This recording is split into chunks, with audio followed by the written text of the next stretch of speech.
Despite his high profile, Tommy Gartside was a difficult man to understand. He was very reserved.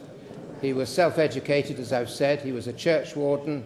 He was a councillor for Hagate in Royton, and he was a JP.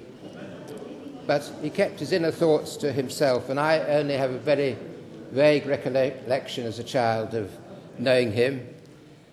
At the age of I was 7 when he died. He used to give me sweets when I went down to the offices at Shiloh.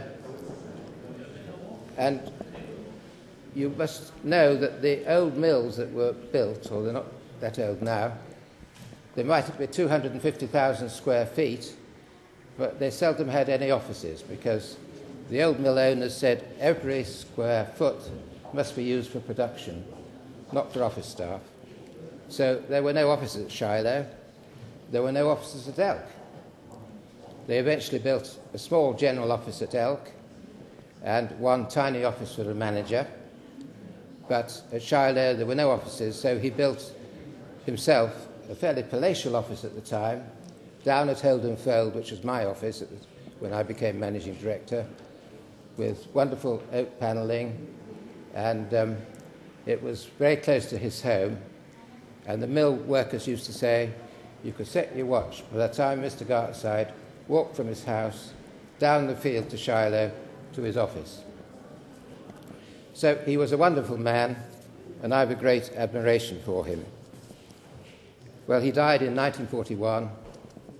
My father took over then, and I'm not going to tell you the rest of the story. There isn't time, but he had a different sort of business to manage.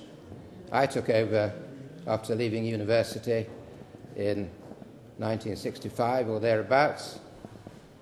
I never, ever regretted going into textiles, even though I had to close most of the mills that my grandfather built.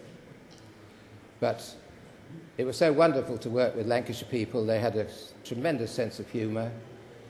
One walked around the mills once, twice a month, chatted to the work people. They talked a lot of sense. In my view, they often talked more sense than the directors that were sitting around the boardroom table. Particularly the beamers, because the beamer was the last process, and if the yarn was good, their job was easy. If the yarn was bad and full of knots, they complained, and you jolly well knew there was something wrong in the rest of the mill. So it's with very great pleasure that I open this exhibition, which brings back so many memories to me. Thank you very much for inviting me. I hope you enjoy looking around, not only this, but Cops and Bobbins next door, and it is a wonderful exhibition. Thank you very much.